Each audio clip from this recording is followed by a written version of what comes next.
Magandang umaga po. Uh, do you know what's today? Alam niyo po ba kung anong meron ngayong araw? What's day today? Ano po yung araw ngayong araw? Sunday. Tama, Sunday. Yeah. Looks you don't know what's day today. Anong day? Anong araw? Ngayong araw?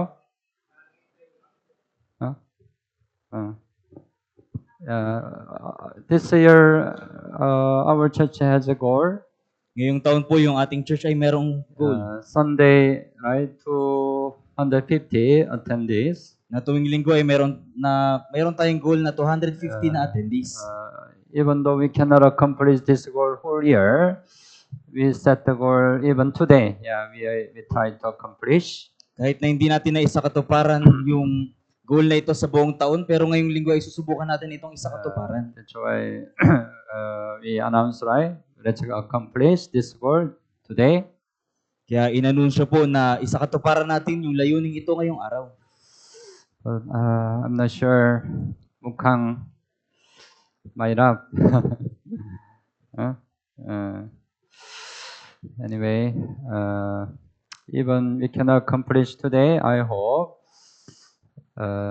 we can accomplish again this before this year pass by. Kahit na hindi natin ito maisakatuparan sa linggong ito, pero umaasa ako na bago matapos yung taong ito ay ating maisakatuparan. Okay? Okay, bago po tayo magsimula, malalangin po tayo. Mahal namin Ama na mahabagin at magpapala, salamat po sa pagligtas sa amin mula sa kasalanan at pagkawasak. Salamat po sa pagkabay sa aming Christian life hanggang ngayon. Salamat po sa pagbigay mo sa amin ng dakilang pagkakataon na mag-aral ng salita ng Diyos. Hiniling po namin na buksan mo ang aming puso at tainga sa salita ng Diyos.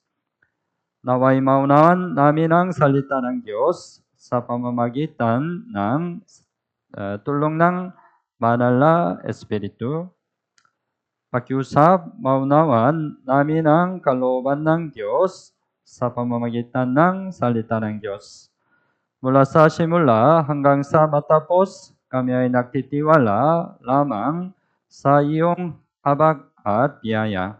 Ito po ang aming dalangin sa pangalan ni Jesus. Amen.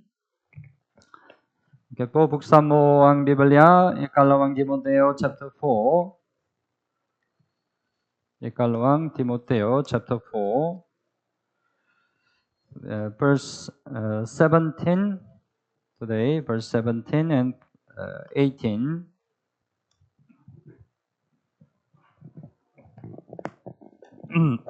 Ikalawang Timoteo chapter 4, 17 and 18. Okay po, basahin po natin ng sabay-sabay. Ngunit ang Panginoon ay tumindig sa tabi ko at ako'y pinalakas niya upang sa pamamagitan ko ay ganap na maipahayag ang mensahe upang mapakinggan ito ng lahat ng mga hintil. Kaya't ako'y iniligtas sa bibig ng leon. Ako'y ililigtas ng Panginoon sa bawat masamang gawa at ako'y kanyang iingatan para sa kanyang kaharian sa langit. Sumakanya nawa ang kalwalhatian magpakailanman. Amen.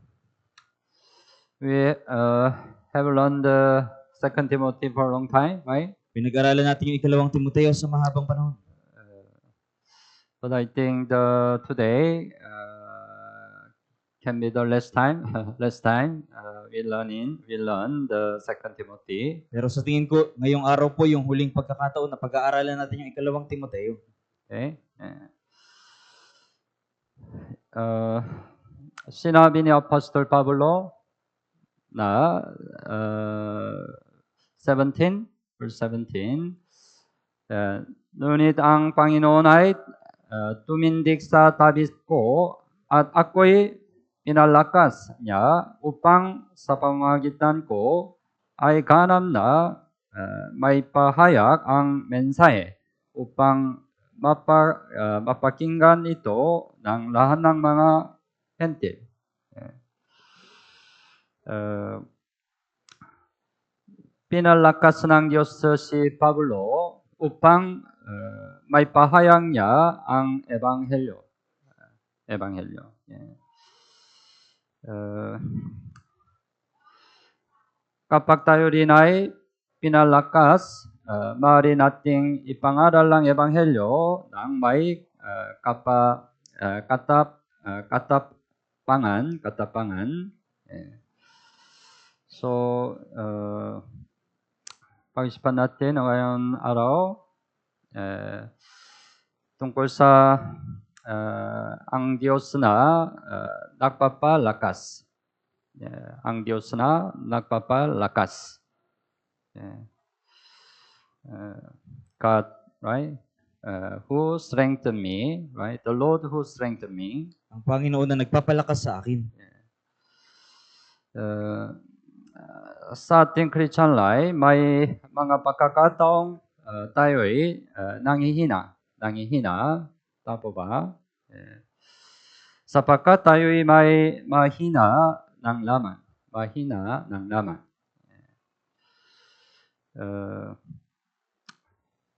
May mga sintomas kapag nawawalan ng lakas. May sintomas. Ano po? Kung wala tayong lakas, wala tayong magagawa. Tama ba?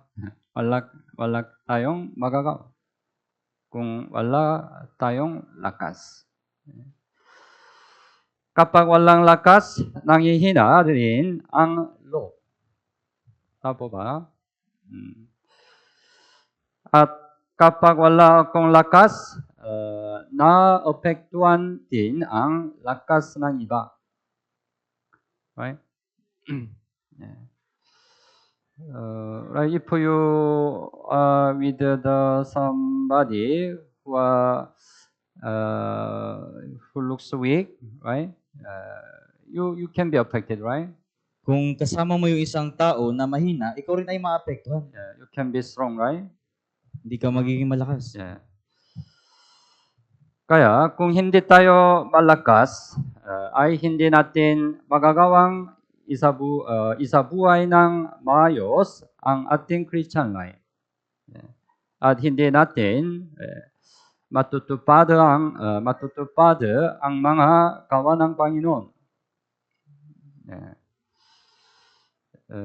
That's why, right? It's important, right? We need to be more strong. Kaya mahalaga po na kailangan nating higit na maging malakas. To accomplish God's will, right? Upang maisakatuparan ng kalooban ng Diyos. Buksan mo ang Biblia, unang Korinto 16.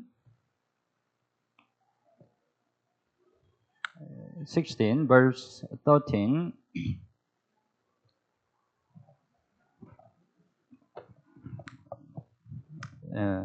Unang Korinto 16 verse 13.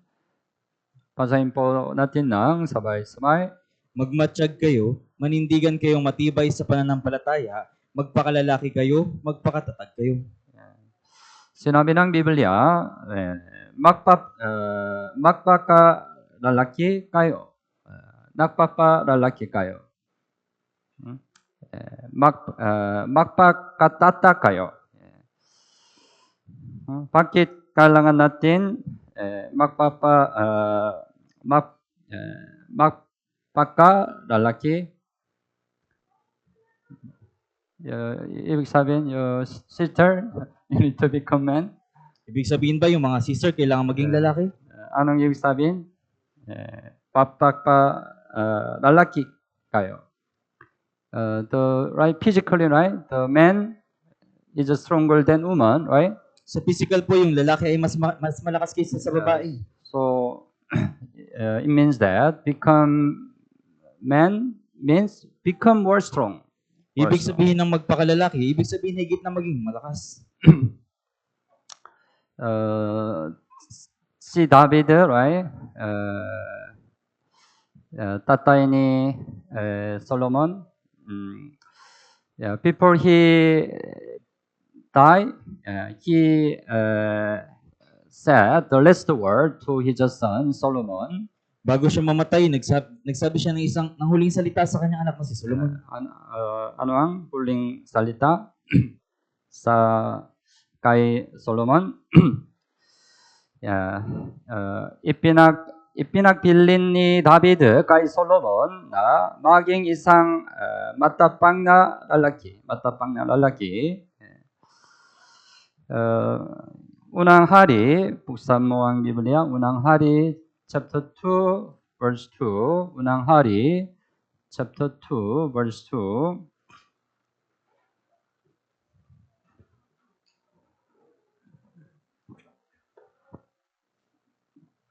Unang Hari chapter anong Bible? Chapter 2 verse 2.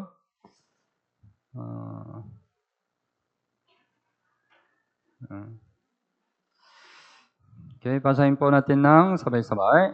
Ako'y patungo na sa daan ng buong lupa, magpakalakas ka at magpakalalaki. Ito ay salita ni David, huling salita niya. Magpakalakas ka at magpakalalaki. Right? Because if King Solomon, if Solomon become the king of Israel, he need to be more strong. Right? Dahil kung si Solomon ay magiging hari ng Israel, kailangan niyang maging malakas. Pareho. Kailangan natin ng pagpapalakas ng Diyos. Pagpapalakas ng Diyos. Kailangan natin to live a good Christian life. Upang mabuhay sa mabuting buhay Kristiyano. To accomplish the will of God. At upang may sa katuparan ng kalooban ng Diyos. Kung ganun, paano ako palalakasin ng Diyos? Paano? Una, pinalalakas niya tayo sa pamamagitan ng kanyang salita. Alam natin na ang salita ay pagkain ng Espiritu. Tama po ba? Pagkain ng Espiritu. Kung hindi makakakain, nawawalan ng lakas ang katawan. Tama po ba? Kaya araw-araw we eat food, right? Pareho, kung hindi nakakakain ng spiritual na pagkain, nawawalan ng lakas ang ating espiritu. Tama po ba? So, what's the Sunday sermon today? Kaya ano yung Sunday sermon na ito ngayong araw?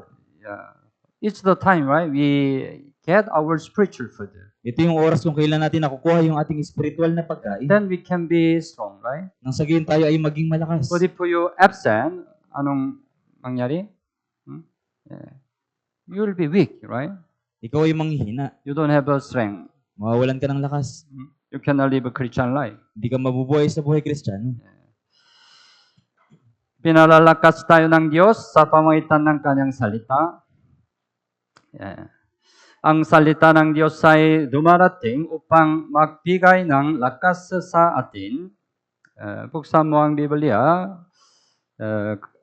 Awit 107:20. Awit 107:20. So, walang Bible? Kahit give the you invite him. Awit chapter 107 verse 20. 107:20. Awit 107:20. Okay po. Basahin po natin ng sabay-sabay. Sinugo niya ang kanyang salita at pinagaling sila. Iniligtas niya sila sa kapahamakan. Sinugo niya ang kanyang salita. Sino? Sinugo. Ang Diyos, right? Sinugo niya ang kanyang salita. At pinagaling sila. Iniligtas niya sila sa kapahamakan. Right? He strengthened us through His word. Right? Pinapalakas niya tayo sa pamamagitan ng kanyang salita. Kapag tayo ay nasa gitna ng mga pagsubok, pinalalakas niya tayo sa pamamagitan ng kanyang salita upang magpagtagumpayan ang mga ito. Buksan mo ang Biblia, awit 119, verse 50. Awit 119:50. Okay po, basahin po natin ng sabay-sabay. Ito'y aking kaaliwan sa aking kabighatian, na ang iyong pangako ang nagbibigay sa akin ng buhay. Ito'y aking kaaliwan sa aking kapighatian. Right? Right? When we have a lot of oppression, right? We will be weak. Sa tuwing meron tayong maraming kapighatian, tayo ay nanghihina. But the word of God, right? Comfort us, right? Pero yung salita ng Diyos, yung nag-aaliw sa atin. Then we can be strengthened, right? Pagkatapos tayo ay higit na lumalakas. Ang Diyos ay nagpakita kay Pablo, sa kanyang nakakatakot na kalagayan at binigyan siya ng lakas. Buksan mo ang Biblia, Gawa chapter 18, verse 9 and 10. Chapter 18, 9 and 10. Gawa chapter 18, 9 and 10. Okay po, basahin po natin ng sabay-sabay. Isang gabi, sinabi ng Panginoon kay Pablo sa isang pangitain, huwag kang matakot, kundi magsalita ka at huwag kang tumahimik, sapagkat ako'y kasama mo at walang taong gagalaw sa iyo upang saktan ka, sapagkat marami akong tao sa lungsod na ito. Verse 9, sinabi ng Panginoon kay Pablo sa isang pangitain. Huwag kang matakot, kundi magsalita ka at huwag kang tumahimik. Right? After Apostle Paul got the salvation, right, he became the apostle of God. Pagkatapos magkaroon ng kaligtasan ni Apostol Pablo, siya ay naging apostol ng Diyos. He preached the gospel to many places. Ipinangaral niya yung ebanghelyo sa maraming lugar. But wherever he went, he was persecuted many times. At saan man siya pumunta, palagi siyang inuusig.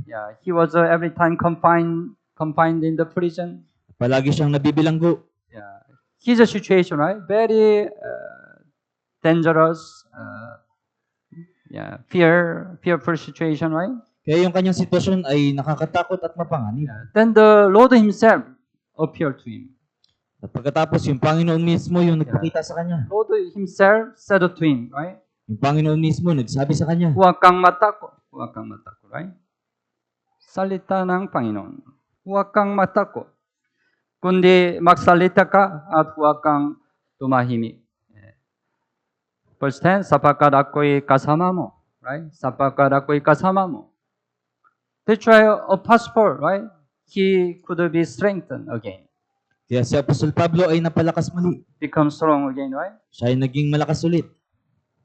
Gawa chapter 27, isa pa, 27, 23, and 24. Gawa 27, 23, and 24. Also, basahin po natin ng sabay-sabay. Sapagkat sa gabing ito ay tumayo sa tabi ko ang isang anghel ng Diyos na nagmamayari sa akin. At siya ko namang pinaglilingkuran na nagsasabi, huwag kang matakot, Pablo, kailangan mong humarap kay Cesar. At tunay na ipinagkaloob ng Diyos ang kaligtasan sa lahat ng kasama mo sa paglalayag. It was at the time Apostle Paul tried to go to Rome to preach the gospel. Ito yung panahon kung kailan pupunta si Apostol Pablo doon sa Roma upang ipangaral ng ebanghelyo. But the ship he board met a very dangerous situation. Pero yung bangkang sinasakyan niya ay humarap sa mapanganib na sitwasyon.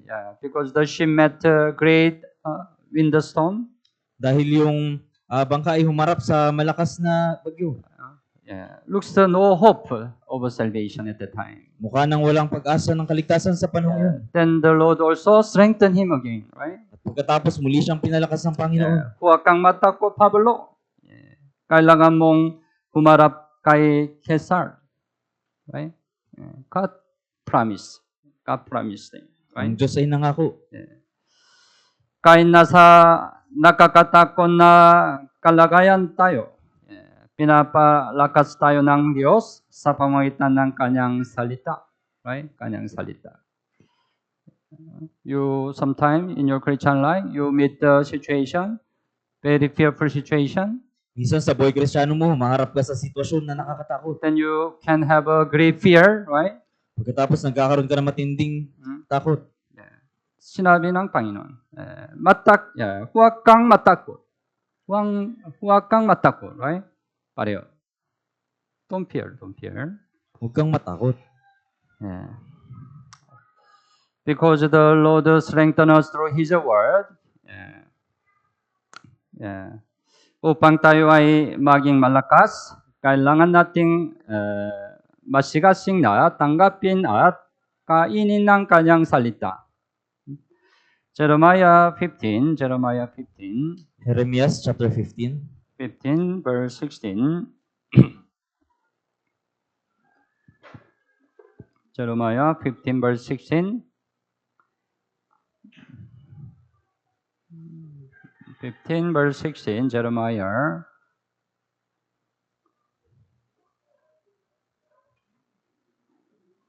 Verse 16. Okay po. Basahin po natin ng sabay-sabay. Ang iyong mga salita ay natagpuan at aking kinain. At saganang akin ang iyong mga salita ay katuwaan at kagalakan ng aking puso, sapagkat ako'y tinatawag sa iyong pangalan, o Panginoon, Diyos ng mga hukbo. Ang iyong mga salita ay natagpuan at aking kinain. Right? Yeah. Every day we diligently eat food, right? Araw-araw masipag tayong kumakain ng pagkain. Tama po ba? Yeah. But how much do you try to take spiritual food? Pero gaano mo sinusubukang makakain ng spiritual na pagkain? Yeah. We can take our spiritual food by reading the Bible, right? Makakain natin yung ating spiritual na pagkain sa pamamagitan ng pagbabasa ng Biblia. So, this year, right, we started the Bible reading chart.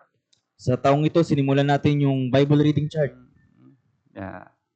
Maybe this coming the All Saint Fellowship, we will provide some gift for the brethren who finished the Bible reading chart. At sa paparating na All Saints Fellowship, magbibigay tayo ng regalo sa mga kapatid na nakatapos ng Bible reading chart. Yeah, because it's our spiritual food, right? Dahil ito yung ating spiritual na pagkain. And so as I mentioned, right, listening the sermon is the way we can take a spiritual food, right? At gaya ng aking sinabi, yung pakikinig ng sermon ay yung paraan upang makuha natin yung ating spiritual na pagkain. Today you have to get the spiritual food. Kaya ngayon ay dapat na makuha mo yung spiritual na pagkain. But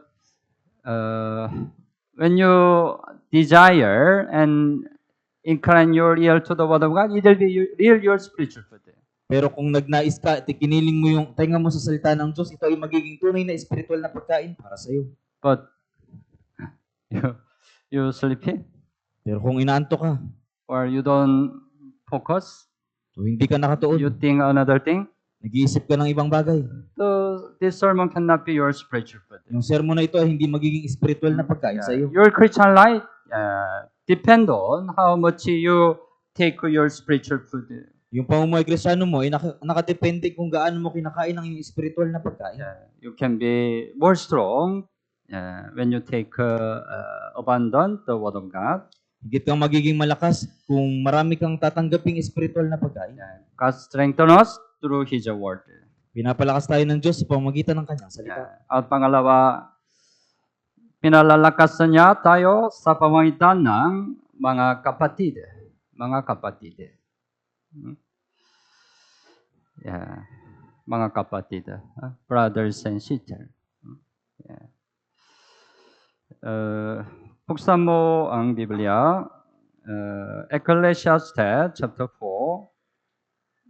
Ecclesiastes chapter 4. Verse 12. Chapter 4, 12.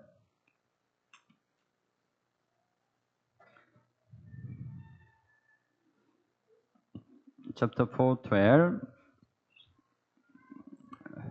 Okay po, basahin po natin ng sabay-sabay. At bagaman ang isang tao ay maaring magtagumpay laban sa isa, ang dalawa ay magtatagumpay laban sa isa. Ang panaling may tatlong pisi ay hindi agad napapatid. Bagaman ang isang tao ay maaaring magtagumpay laban sa isa. Ang dalawa ay magtatagumpay laban sa isa. Ang panaling may tatlong pisi ay hindi agad napapatid. Anong ibig sabihin? If you are alone, you cannot be strong. Kung nag-iisa ka, hindi ka magiging malakas. Don't forget, if you are alone, you cannot be strong. Huwag mong kalimutan na kung mag-isa ka, hindi ka magiging malakas. You have to clearly understand. You don't have any power strength. Kailangan mong maunawaan na wala kang anumang lakas at kapangyarihan. All power strength come from the Lord. Ang lahat ng lakas at kapangyarihan ay nagmumula sa Panginoon. But God provided His power strength through the church. Pero inilalaan ng Diyos yung kanyang lakas at kapangyarihan sa pamamagitan ng church. But if you are alone, it's not church, right? Pero kung mag-isa ka, hindi ito church. To become church, ilan kailangan? Maging iglesia? Kailangan dalawa o tatlo. Right? More than 2 or 3, kailangan, right? Higit sa 2 o 3. Because our Lord promised, 2 or 3 gather together in Jesus' name, our Lord is in midst of them. Dahil ang Panginoon ay nangako na ang dalawa o 3 na nagtitipon sa aking pangalan, ako ay nasa gitna nila. Kaya, right? Bagaman ang isang tao ay maaaring magtagumpay laban sa isa. Ngunit, ang dalawa ay magtatagumpay laban sa isa. Bakit? Ang panaling may tatlong PCI hindi agad napapatid. Why three-chord become three-chord? Together, but it become three-chord. Bakit ito naging 3 PC? Because our Lord is in the midst of them, right? Dahil yung ating Panginoon ay nasa gitna natin. That's why it's very strong, right? Kaya ito ay matibay. That's why when you abide in church, you can be strong. Kaya kung mananatili ka sa church, magiging malakas ka. Kapag nag-isa, tayo ay nanghihina at mahirap maging malakas. Ngunit kapag dumadalo sa pakikisama, tayo ay nakakaroon ng lakas. Si Apostol Pablo ay nangnanais na tumanggap ng lakas sa pamamagitan ng pakikisama. Buksan mo ang Biblia, Romans chapter 15, Romans 15. Romans 15:24, Romans 15:24. Okay po, basahin po natin ng sabay-sabay. Inaasahan ko makikita ko kayo sa aking paglalakbay patungo sa Espanya, at ako'y tutulungan ninyo patungo doon, pagkatapos makasama kayo na may kasiyahan ng kaunting panahon. Originally, Apostle Paul had a plan to go to Spain. Sa katunayan, si Apostol Pablo ay may planong bumisita doon sa Espanya To preach the gospel. upang ipangaral ang ebanghelyo. But before he go to Spain, he also wanted to visit Roman. Pero bago siya pumunta doon sa Espanya, ninais niyang bumisita muna doon sa Roma. Because at that time there was the brethren in Roman church. Dahil sa pagkakataong yun, ay mayroong mga kapatiran doon sa Roma. And then when he visit the Roma, he he get the strength. At nung bumisita siya sa Roma, inasahan niya na tatanggap siya ng kalakasan. Right? Because through the fellowship with the saved brothers and sisters in Roman church, he could get the strength. Dahil sa pamagitan ng fellowship kasama ng mga kapatiran doon sa Roma, magkakaroon siya ng lakas.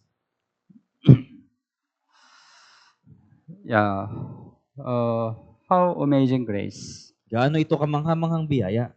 There are so many brothers and sisters in church, right? Napakaraming brothers at sisters sa loob ng church.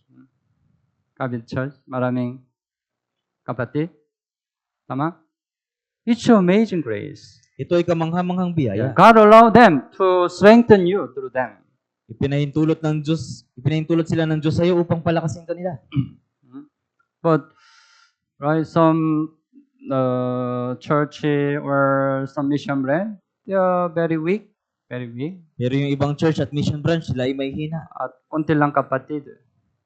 At mahina. Lahat ng kapatid, mahina. That's why, if you are there, you cannot be strengthened, right? Kaya kung pupunta ka doon, hindi ka mapapalakas. Yeah. Because if you don't get the strength, it's difficult to give a strength to other brethren, right? Dahil kung hindi ka makakuha ng lakas, mahirap na magbigay ng kalakasan sa ibang mga kapatiran. Yeah. But it's amazing grace. We have many brothers and sisters. Pero ito ay kamangha-manghang biyaya na marami tayong brothers at You sisters. can get the strength through the brothers and sisters. Makakuha tayo ng lakas mula sa mga brothers at sisters. Sa pakikisama tayo'y tumatanggap ng lakas sa pamamagitan ng mga patuto ng mga kapatid. Right? Whenever we have the fellowship, we have a testimony, right? So tuwing meron tayong fellowship, nagkakaroon ng patotoo. So when some brethren have a testimony, you have to incline your ear. Kaya sa tuwing nagpapatotoo yung isang kapatid, dapat na ikiling mo yung iyong pandinig. Bakit? You can be strengthened through their testimony. Dahil mapapalakas ka sa pamamagitan ng kanilang patotoo. God strengthen you through the testimony of the brothers and sisters. Palalakasin ka ng Diyos sa pamamagitan ng patotoo ng mga brothers at sisters. Right? Sometimes, kagaito, you are in very difficult situation. Minsan ikaw ay nasa napakahirap na kalagayan. That's why you are very depressed. Kaya ikaw ay napanghihinaan ng loob. Mahina. Huh? Then you attend the fellowship. Pagkatapos dumalo ka ng You fellowship, listen to the testimony. nakapakinig ka ng patotoo. But their testimony, what's their testimony? Pero ano yung kanilang patotoo? Yeah, you became know that. They have more difficult than me. Nalaman mo na sila ay may dinaranas na mas mahirap kaysa sa akin. Right? Maraming brethren, right? Mas mahirap kaysa you, right? Yeah. And then, even though they are in very difficult situation, they still masaya, happy, Pero kahit na sila ay nasa mahirap na sitwasyon, masaya pa rin sila. and they try to preach the gospel in the situation. At sinusubukan lang ipangaral ng ebanghelyo sa sitwasyong iyon. Right? You can hear this testimony, Mapapakinggan mo yung ganitong patotoo. right? You have a strength, right? At magkakaroon ka ng lakas. Tama ba? Yeah. God strengthen you through the testimony of the brothers and sisters. Palalakasin ka ng Diyos sa pamamagitan ng patotoo ng mga brothers at sisters. Yeah. At dapat nating tulungan at palakasin ang mga kapatid na nangihina. Buksan mo ang Biblia, unang Thessalonica chapter 5. Unang Thessalonica chapter 5, verse 14.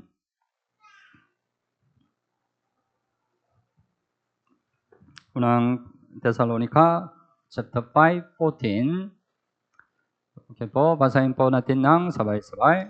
Mga kapatid, aming isinasamo sa inyo na inyong pangaralan ang mga tamad, palakasin ang mahihinang loob, alalayan ang mga mahihina, at maging matiisan kayo sa lahat. Palakasin ang mahihinang loob. Okay? Alalayan ang mga mahihina. Sa iglesia, may ang mahihinang loob at may ang mga mahihina. Tama ba? If we see some brethren who are weak, we need to strengthen them. Kung makikita natin yung mga kapatid na nanghihina, kailangan natin silang palakasin. How to strengthen them? Paano sila palalakasin? If they have some difficulty, right, we need to try to help them. Kung meron silang kahirapan, subukan natin silang tulungan. Especially we can strengthen them through our sincere prayer. Dahil higit, maaari natin silang palakasin sa pamagitan ng ating taimtim na panalangin. Kailangan natin panalangin. And if there are some brethren, right, who even cannot attend the church because they are too weak. Too weak. At kung may mga kapatid na hindi makadalo sa church dahil sila ay may hina, They don't have a strength to come to church. wala silang lakas upang dumalo sa church. Right? Their heart very discouraged. They don't have a strength to come to church. Yung kanilang puso ay nanlulumo kaya wala silang lakas na dumalo sa church. Anong kailangan? If they don't come, we have to visit them, right? Kung di sila pumupunta, kailangan natin silang bisitahin Right? We have to visit them to strengthen them, upang right? palakasin sila. Because God allowed the brothers and sisters to strengthen each other. Dahil ipinaintulot ng Diyos yung mga brothers at sisters upang palakasin ang bawat isa. Yeah. So, if you are weak, you try to get the strength through the brothers and sisters. Kaya kung nangihina ka, subukan mo kumuha ng lakas mula sa mga brothers at sisters. God will strengthen you through brothers and sisters. Palalakasin ka ng Diyos sa pamamagitan ng mga brothers at sisters. Yeah. At kapag umaasa tayo sa Diyos, sa ating panig, pinalalakas niya tayo. Kailangan natin umaasa sa Diyos, sa ating panig. Sa huli, ang Diyos ang ating lakas. Ang Diyos ang ating lakas. Tama? Sinabi ni David, buksan mo ang Biblia, awit, mga awit, chapter 18, verse 1. 18, verse 1. 18, verse 1. Okay po. Basahin po natin ng sabay-sabay. Iniibig kita, O Panginoon, aking kalakasan. Yeah. Iniibig kita, O Panginoon, aking kalakasan. Yeah. Iniibig kita, right? Tama? We also love our Lord, right? Di ba po, iniibig natin yung ating Panginoon. Yeah. Then He become our strength. Pagkatapos siya yung ating magiging kalakasan. God should be our strength. Ang Diyos ay ang dapat nating What's kalakasan. your strength? Ano yung kalakasan mo? My strength. When I have a lot of money, it's my strength. Kapag meron ako maraming pera, yun yung kalakasan ko. I have many friends. They are my strength. Marami akong kaibigan, sila yung kalakasan ko. They cannot be real your strength. Hindi sila yung magiging tunay na kalakasan mo. God can be real your strength. Yung Diyos ang magiging tunay mong kalakasan. Kaya kapag tayo'y nagtitiwala sa Diyos, tayo ay nakakaroon ng lakas. Kailangan natin nagtitiwala sa Diyos. Buksan mo ang Biblia, Isaiah 30, verse 15. Isaiah 30, verse 15. 30, verse 15. Okay po, basahin po natin ng sabay-sabay. Sapagkat ganito ang sabi ng Panginoong Diyos, ng banal ng Israel, sa pagbabalik at sa pagpapahinga ay maliligtas kayo, sa katahimikan at pagtitiwala ay magiging inyong lakas, ngunit ayaw ninyo. Sa katahimikan at pagtitiwala ay magiging inyong lakas. Right? Pagtitiwala ay magiging inyong lakas. Right? Yeah. Katahimikan. Yeah. Kailangan din katahimikan. Yeah. You rely on the Lord. You don't need to say anything, right? Kung nagtitiwala ka sa Panginoon, wala kang anumang dapat nang sabihin. You don't need to say your problem to all the people, right? Hindi mo na kailangan sabihin yung problema mo sa ibang tao. Just quietly. Nang tahimik lang. Quietly, you can rely on the Lord, right? Nang tahimik lang, pwede kang umasa sa Panginoon. Then the Lord will become your strength. Pagkatapos yung Panginoon yung magiging lakas mo. Si David na umasa sa Diyos at nakatanggap ng lakas. si David ay nakaranas ng matinding panghihina ng loob. Dahil sa paglusob ng mga Amalekita, nasunog ang bayan at ang kanyang pamilya ay nabihag. Lahat. Lahat ng kanyang pamilya ay nabihag. Kaya si David ay mahina. Maging mahina. At nakaranas, dahil dito, nais ng mga tao na putuin siya. Because at that time, right, David was a leader of some group of the people. Dahil sa panahon yun, si David ay pinuno ng grupo ng mga tao. All their family also became captivity by Amalekita. Yung kanila ding all their family also, the people, their family also became captivity. Yung kanilang pamilya din ay naging bihag. That's why they blamed David. Kaya sinisin nila si David. Because of you, our family also became captivity. Dahil sa iyo, yung pamilya namin ay naging bihag. That's why they tried to kill David. Kaya sinubukan nilang patayin si David. Right? Very difficult situation, right? Napakahirap na sitwasyon. mahina. Tama? mahina. Unang Samuel chapter 30, buksan mo ang Biblia. Unang Samuel chapter 30, verse 6. Unang Samuel 30, verse 6. Okay po, 30, verse 6. Basahin po natin ng sabay-sabay. Lubhang naguluhan si David sapagkat pinag-uusapan ng mga tao na batuhin siya. Ang buong bayan ay masama ang kalooban dahil sa kanya-kanyang mga anak na lalaki at babae. Ngunit pinalakas ni David ang kanyang sarili sa Panginoon niyang Diyos. Okay? Lupang naguluhan si David. Lupang naguluhan si David. Right? Mahina. Pinakamahina. Ngunit pinalakas ni David ang kanyang sarili sa Panginoon niyang Diyos. Right? Pinalakas ni David ang kanyang sarili sa Panginoon. It means at that situation, he completely relied on the Lord. Ibig sabihin sa sitwasyong iyon, ganap siyang nagtiwala sa Panginoon. He could get the strength, right? Nakakuha siya ng lakas. God strengthened him again, right? Muli siyang pinalakas ng Diyos. Kapag tayo ay nanghihina, dapat tayong humingi ng tumulong sa Diyos.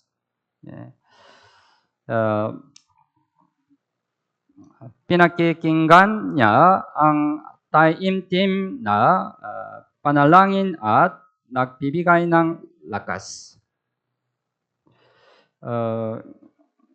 Mga awit chapter 18, buksan mo ang Biblia, chapter 18, verse 6, awit 18, verse 6. 18, verse 6.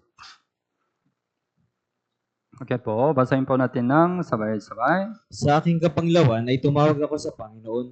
Sa aking Diyos ay humingi ako ng tulong.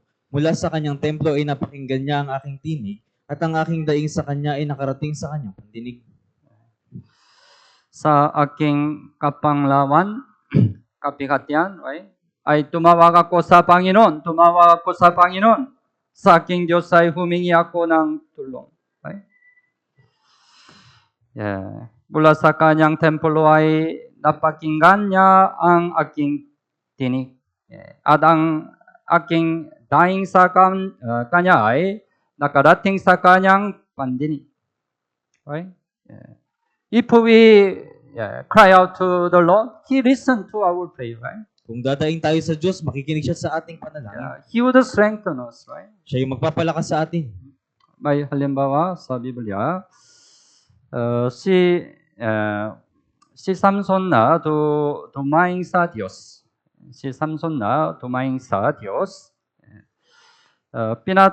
Pinatay ni Samson ng 1,000 na mga Pilisteo kami panganang isang asno. Right? It's amazing, right? 1,000. He killed 1,000. Kamangha-mangha po ito na pumatay siya ng 1,000. God, right? Helped him, right? Tinulungan siya ng Diyos. Pagkatapos, ngunit siya ay labis na nauhaw at nanghina. Dahil sa nauhaw, nanghina. Noon siya ay dumaing sa Diyos at ang Diyos ay sumagot.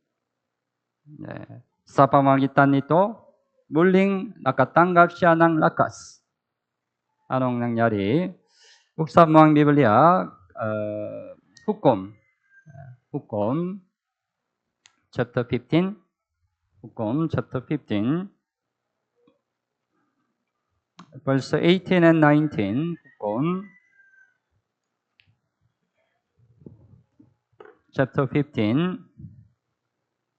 18 and 19. 18 and 19.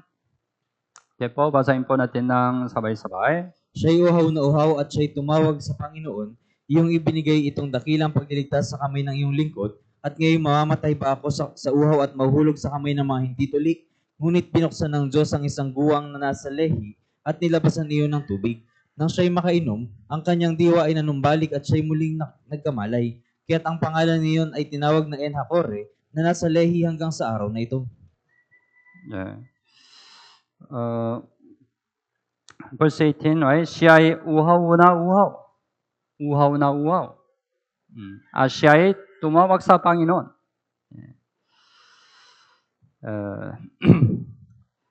Iyong ibinigay itong dakilang pagliligtas sa kamay ng iyong lingkod.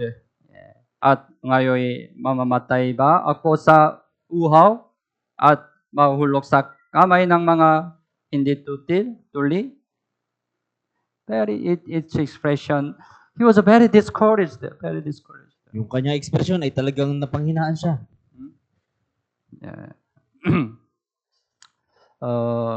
We have to understand, we can be like Samson. Kailangan nating maunawaan na kailangan nating maging tulad ni Samson. Sometimes, we can accomplish great works of God. Minsan ay isa sa katuparan natin yung dakilang gawain ng Diyos. But if it continue, it will be okay. Kung ito ay magpapatuloy, ito ay mabuti. But after we accomplish great works of God, we can be like Samson. We become very weak. Ngunit pagkatapos nating may isa katuparan ang dakilang gawain ng Diyos, nagiging tulad tayo ni Samson na mahina. Because of a small reason, small thing, we can be very, greatly discouraged. Dahil sa maliit na bagay, maliit na problema, tayo ay madaling nanghihina. We have to understand, we are also like Samson. Kailangan nating maunawaan na tayo ay tulad ni Samson. We are very weak. Originally, we are very weak. Sa katunayan, tayo ay may hina. Don't trust yourself. Huwag mong pagkatiwalaan yung sarili mo. But in that situation, what Samson did, Pero sa sitwasyong ito, ano yung ginawa ni Samson? siya ay tumawag sa Panginoon. Right? 19, ngunit pinuksan ng Diyos ang isang guwang na nasa lehi at nilabasan iyon ng tubig. Right? Nang siya ay makainom, ang kanyang diwa ay nanumbali. At siya ay muling nakamalay. Right? Samson, right? Restored again. Si Samson ay napanumbalik. While ago, he was very depressed, right? Kanina siya ay talagang nanghina. But by God strengthened him, because God strengthened him, he restored. At dahil pinalakas siyang muli ng Diyos, siya ay napanumbalik. Our son, we have to cry out to the Lord. Sa panig natin, kailangan nating dumaing sa Panginoon. God listen to our prayer. Ang Diyos ay makikinig sa ating He will panalangin. answer our prayer, right? Sasagutin niya yung ating He panalangin. will strengthen again, right? Muli niya tayong We palalakasin. can restore, right? Muli tayong papanumbalik. Kaya ang pangalan niyo ay tinawag na Enhakore. Pangalan, Enhakore. Sa Korea, there is a retreat center, very big retreat center. Sa Korea po, merong malaking retreat center. In retreat center, the center, there is one like the cafe, one cafe, Sa gitna ay Cafe. merong cafe. cafe or canteen. Huh? Yeah. But the name, the cafe name, Enakore. Pero, at yung pangalan ng cafe ay Enhakore. Bakit Enakore? Because right, during summer retreat, mahirap, right? Or sweat. Lahat pinagpapawisan. Mahina, right? Pagod, right? But when they come Enakore, they drink coffee, water, cold water, the merienda, restore. Pero kapag pumupunta sila doon sa Enhakore, nakakainom sila ng kape, ng malamig na tubig at nakapagmerienda. We put the name Enakore. Kaya nilagay namin yung pangalang Enhakore. 나이지리안 Enakore. We need to have Enakore, our own Enakore. Kailangan natin magkaroon ng ating sariling Enhakore. I'm considering we also make Enakore our the dining room, summer canteen. We put the name Enakore. Iniisip ko rin na magkaroon tayo ng maliit na kantin doon sa dining hall at papangalanan itong Enhakore. It's a physical Enakore, Ito yung physical na Enhakore. but we need a spiritual Enakore. Pero kailangan natin ng spiritual na Enhakore. Yeah, we can get the strength through the Lord. Magkakaroon tayo ng lakas sa pamagitan ng Panginoon. San Iglesia. Yeah. Sinabi ng Diyos na ang umasa sa Kanya ay nakatatanggap ng panibagong lakas. Ito ay importante, panibagong lakas. Buksan mo ang Biblia, Isaiah 40, Isaiah 40, 31. Isaiah 40, 31. Okay po, 40, 31. Yeah, you the better every time memorize this verse. Mas mabuti po kung kakabisaduhin niyo yung talatang ito. It will be helpful in your Christian life. Makakatulong po ito sa inyong buhay Kristiyano. Verse 31, basahin po natin ng sabay-sabay. Ngunit silang naghihintay sa Panginoon ay magpapanibagong lakas. Sila ipapailang lang na may mga pakpak na parang mga agila. Sila itatakbo at hindi mapapagod. Sila ilalakad at hindi manghihina. Silang naghihintay sa Panginoon ay magpapanibagong lakas. Silang naghihintay sa Panginoon. Yeah, anong yung sabihin to? We cry out to the Lord. Tayo ay dumadaing sa Panginoon. Yeah. We ask help from the Lord. Humingi tayo ng tulong mula sa Panginoon. Right? Yeah. Then we have a new strength.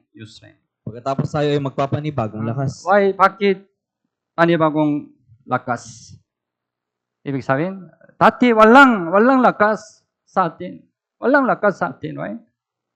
Ngunit may panibagong lakas sa pamamagitan ng Panginoon. Right? It's the truth word of God, right? Ito yung tunay na salita ng Diyos. You can experience. Mararanasan mo ito. You can be strengthened. Mapapalakas ka.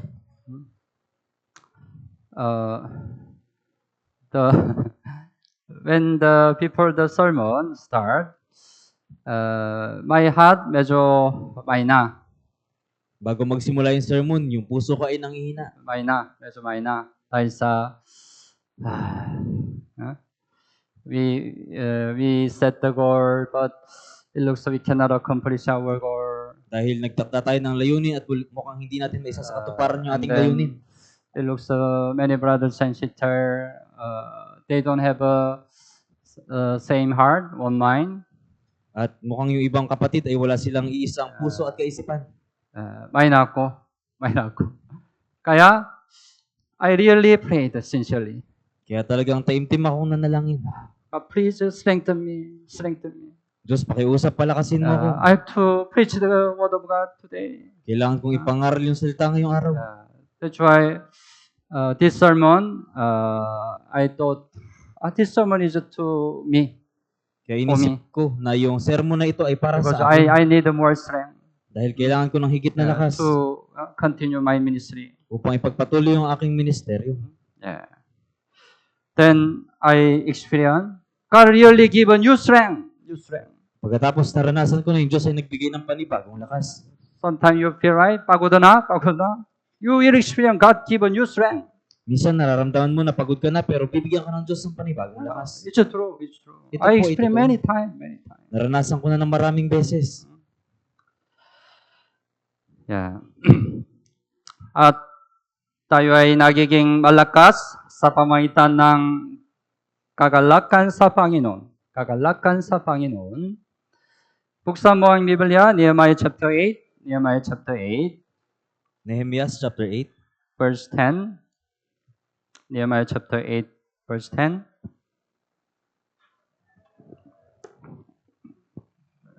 Chapter 8, verse 10, Nehemiah. Okay po, basahin po natin ng sabay-sabay. Pagkatapos ay kanyang sinabi sa kanila, humayo kayo sa inyong lakad, kumain kayo ng masarap na pagkain at uminom kayo ng matamis na alak, at magpadala kayo ng mga bahagi sa mga walang naihanda, sapagkat ang araw na ito ay banal sa ating Panginoon. Huwag kayong malungkot, sapagkat ang kagalakan sa Panginoon ang inyong kalakasan. Yeah. By the Nehemiah, Israelite could build the Jerusalem wall again. Sa pamagitan ni Nehemias, yung pader ng Jerusalem ay muling naitayo. After they rebuild the Jerusalem wall, they celebrate. Pagkatapos nilang maitayo muli yung pader ng Then Jerusalem, they had sila a great nagsaya. joy, right? Pagkatapos nagkaroon silang matinding kagalakan, Because they could construct the Jerusalem even though there was a great hindrance of an enemy. dahil mukhang hindi lang maitatayo yung pader dahil sa malaking paghadlang ng kaaway. They really experienced great works of God.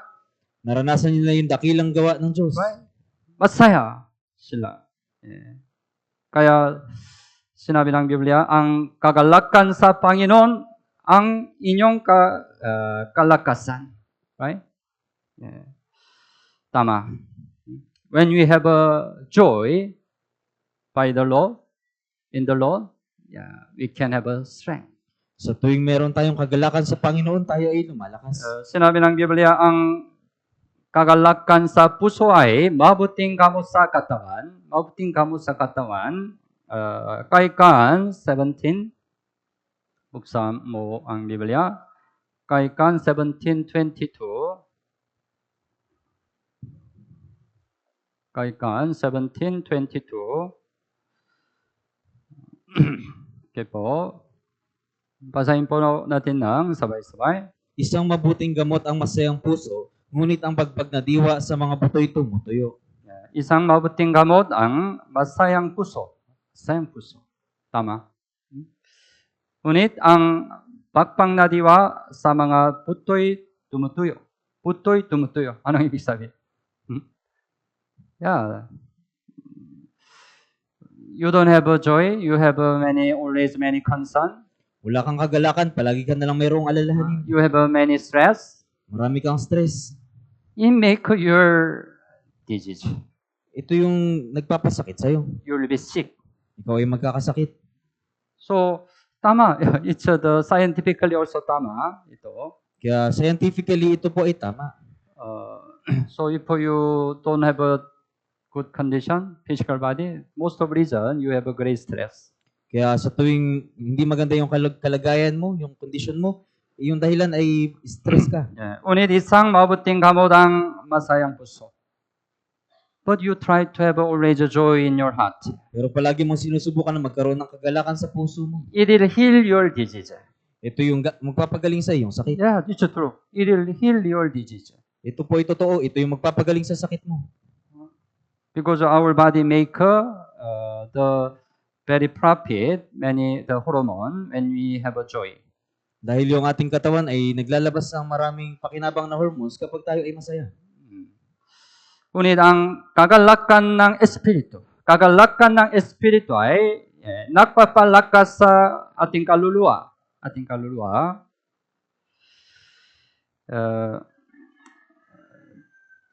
third Juan, Buksan Biblia, third Juan, Ikatlong Juan, third Juan. You know, not familiar, third Juan.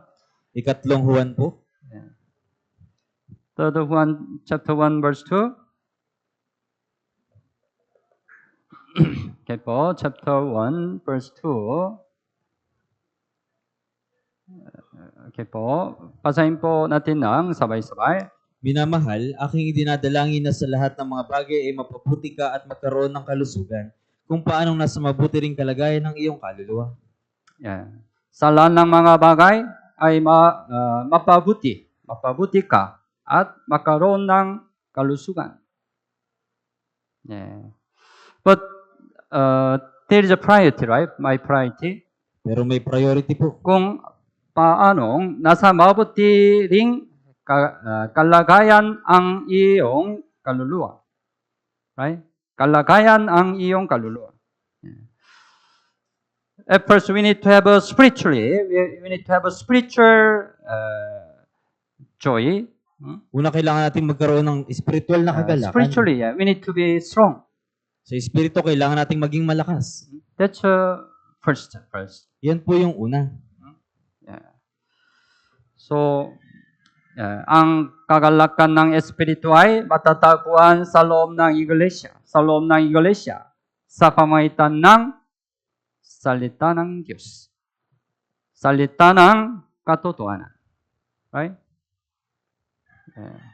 At sa pamamagitan ng pakikisama. Right? So, today, the Word of God should be joy in your heart. Kaya sa araw nito, yung salita ng Diyos ay dapat nakagalakan sa iyong puso. Or it becomes stress. Kung naging stress ba ito? Ito ay problema. And we experience great works of God in church, right? At nararanasan natin ang dakilang gawain ng Diyos sa loob Whenever ng we church. have the Bible seminar, by the works of the Holy Spirit, many people get the salvation. Sa tuwing meron tayong Bible seminars, kung magitan ng pagkilos ng Espiritu Santo, maraming tao ang naliligtas. Then we have a joy. Pagkatapos meron tayong kagalakan.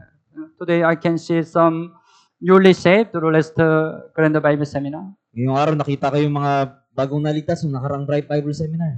Masaya ako at I have a great joy in my heart. At meron akong malaking kagalakan sa aking puso. It's a spiritual joy, right? Ito yung espiritual na kagalakan. Then we can be strengthened.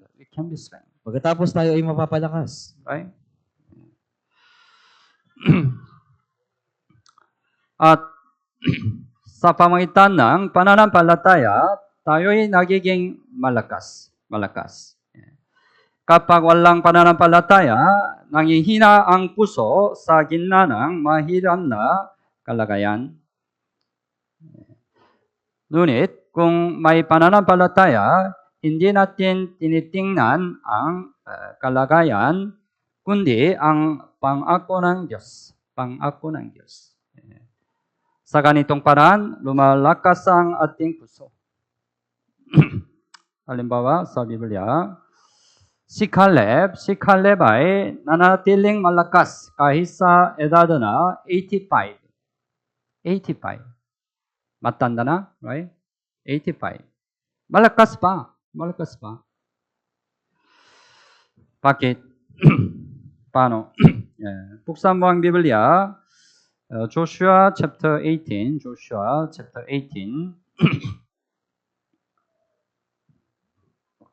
Joshua 18, verse 10 and 11. Joshua 14, 10 and 11. Joshua chapter 14, 10 and 11. Okay po, basahin po natin ng sabay-sabay. At ngayon, gaya ng kanyang sinabi, iningatan akong buhay ng Panginoon nitong 45 taon, mula ng panahong sabihin ng Panginoon ang salitang ito kay Moises. Samantalang lumalakad ang Israel sa ilang, sa araw na ito ako'y 85 taong gulang na. Gayon may malakas pa ako at hanggang sa araw na ito na gaya ng araw na suguin ako ni Moises, kung ano ang lakas ko noon, ay gayon ang lakas ko ngayon sa pakikidigma. At gayon din sa paglabas-pasok. Verse 10, Kaya ng kanyang sinabi, iningatan akong buhay ng Panginoon. Nitong 45 taon, mula ng panahong sabi ng Panginoon, ang salitang ito kay Moses, samantalang lumalakad ang Israel sa ilang. Sa araw na ito, ako'y 85 taong gulang na. 45 years ago, God promised to Caleb. 45 taon yung nakalipas, yung Diyos ay nangako kay Caleb. Yeah. Right.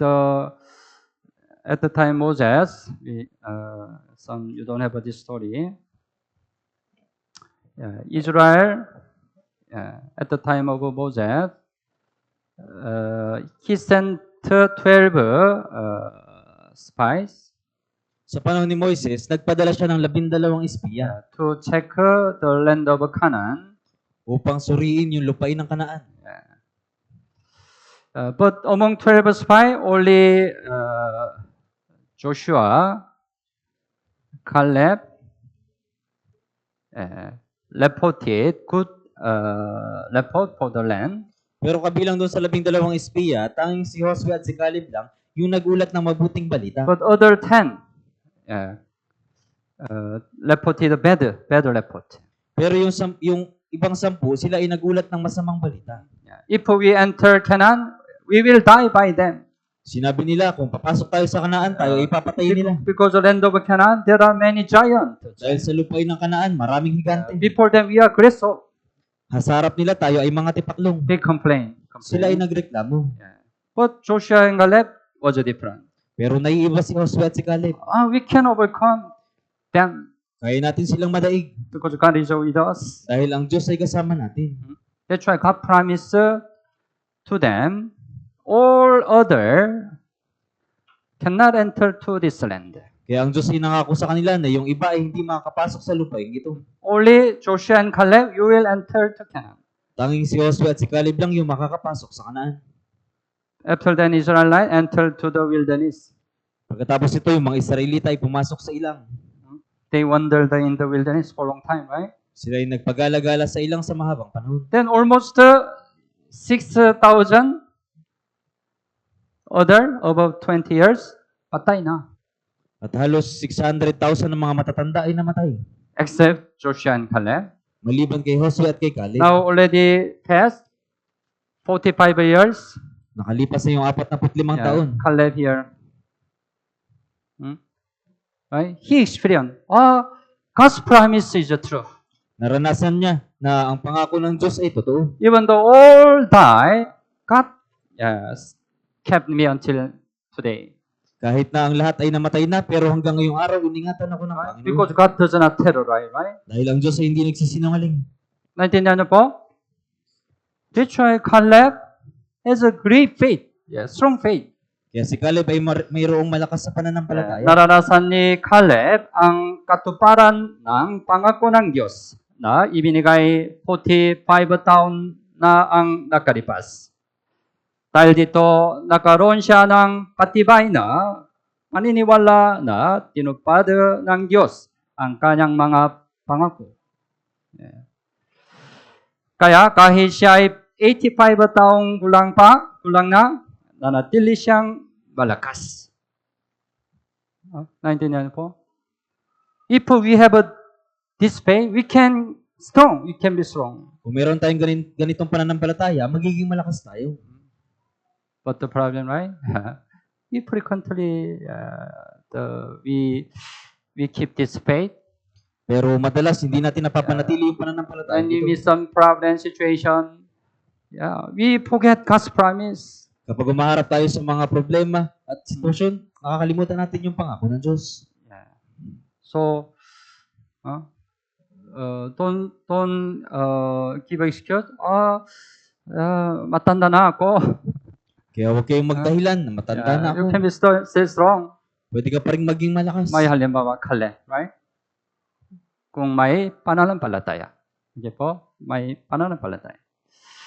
At si Sarah ay tumanggap ng lakas upang magdalang tao sa pamagitan ng pananampalataya.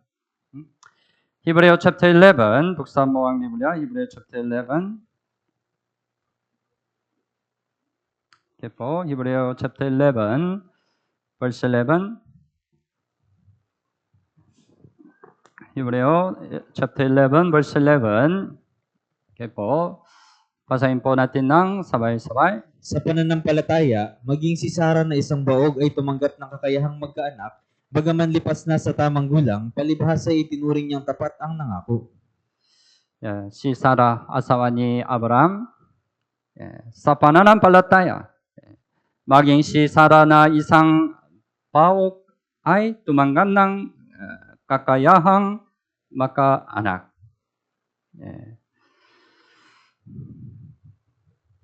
Sa pananampalataya, right? Sa pananampalataya. Because God promised to her, you will have a child. Dahil ang Diyos ay nangako sa kanya na magkakaroon ka ng anak. When he heard the God's promise, she heard the God's promise. She was 89 years old. Nung narinig niya yung pangako ng Diyos, siya ay 89 years old. Pwede? 89 years old woman can have a child? Yung 89 years old na babae, pwede pa bang magkaanak? Hindi kaya? Tama? Tama po ba? But God promised. Pero yung Diyos ay nangako. Even though it looks not easy to believe, she had a faith. Kahit na mahirap paniwalaan, nagkaroon siya ng pananampalataya. Yeah. She conceived a child. At nagkaroon siya ng anak. Yeah. And if she delivered the baby 90 years old, At nanganak siya nung siya ay 90 years old. let's suppose you are the Sarah.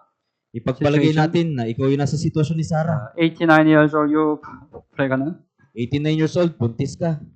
Okay, you had a child. Mabuti ito na nagkaanak ka.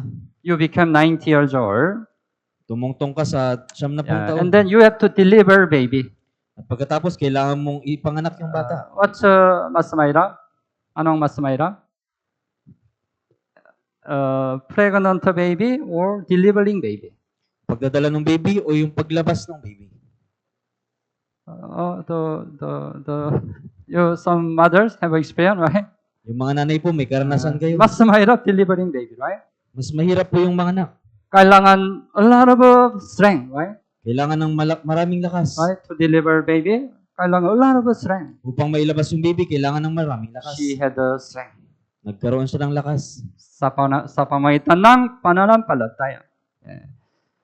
Right? At pagaman lipas na sa tamang gulang, palibhasay itinuring niyang tapat ang nangako. God is a faithful. Ang Diyos ay tapat. One of the characteristics of God, He's a faithful. Isa sa mga katangian ng Diyos ay siya ay It means tapat. He promised, He always keep His promise, right? Ibig sabihin, kapag nangako siya, tutuparin niya yung kanyang That's pangako. why He also provide the strength to Sarah to deliver the baby. Kaya naglaan din siya ng lakas kay Sarah upang maipanganak ang bata. You can be strengthened by faith. Pwede ka rin mapalakas sa pamagitan ng pananampalataya. Hebrew chapter 11, 33 and 34. Hebrew chapter 11, 33 and 34. Also, basahin po natin ng sabay-sabay. Na ang mga ito sa pamagitan ng pananampalataya ay lumubig ng mga kaharian, naglapat ng katarungan, nagtamo ng mga pangako, nagpatigam ng mga bibig ng mga leon, pumatay ng bisa ng apoy, tumakas sa mga talim ng tabak, lumakas mula sa kahinaan, naging makapangyarihan sa digmaan, nagpaurong ng mga hukbong dayuhan. Maraming mga nauna sa pananampalataya ang naging malakas sa kabila ng kanilang kahinaan sa pamamagitan ng pananampalataya. Right? Verse 33, right? Sa pamamagitan ng pananampalataya.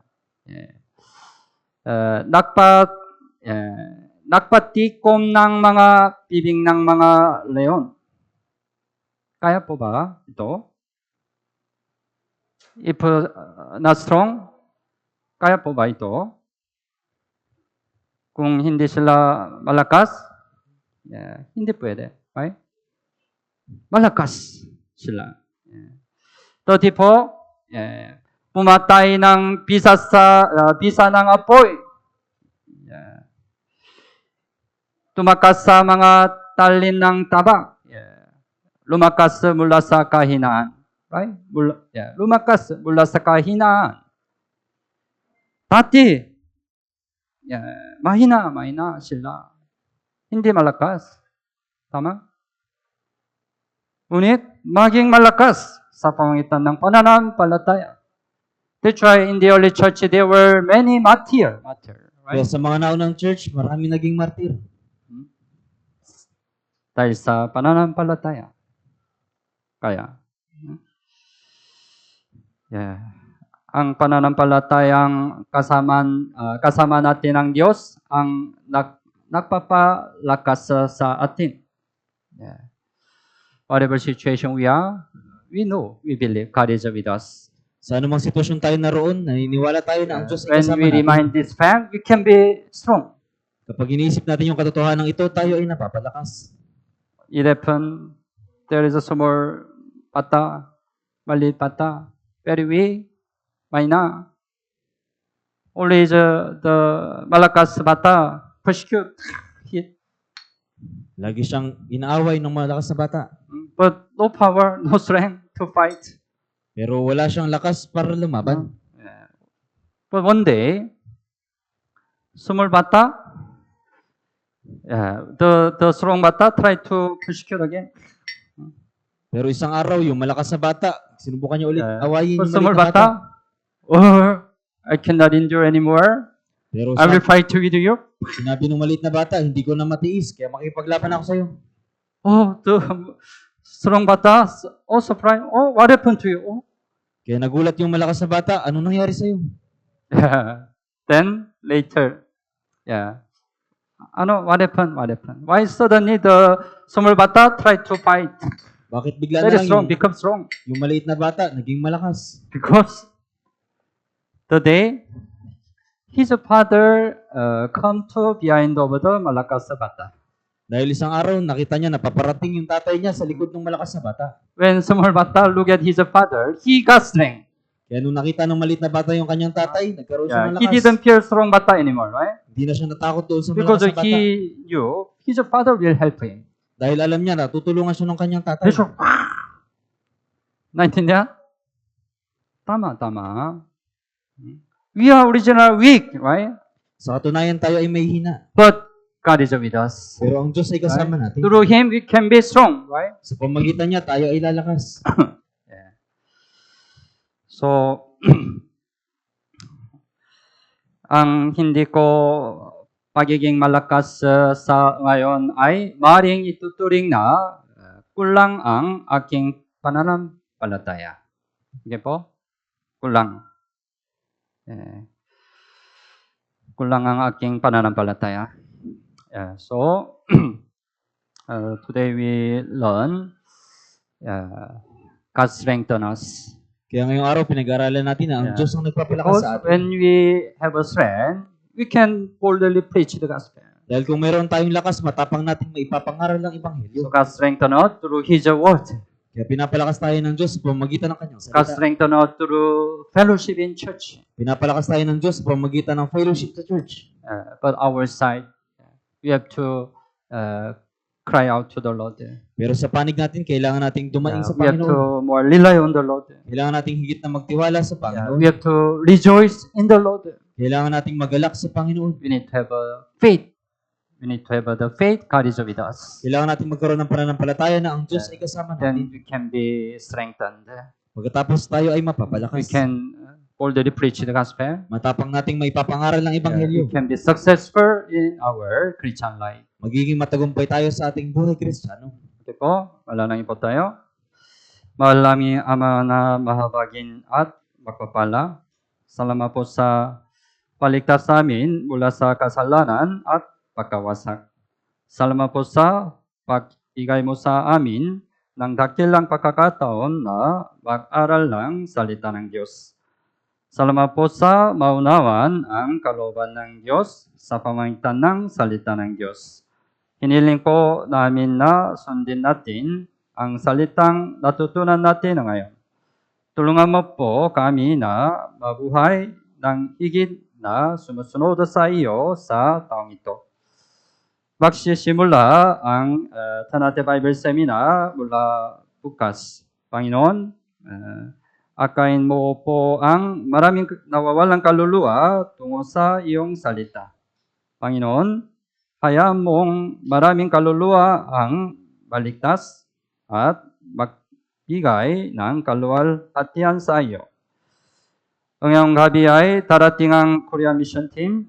Panginoon, punin mo ang iyong biyaya, ang pamaplano at gawain ng mga mission team. Ito po ang aming dalangin sa pangalan ni Jesus. Amen.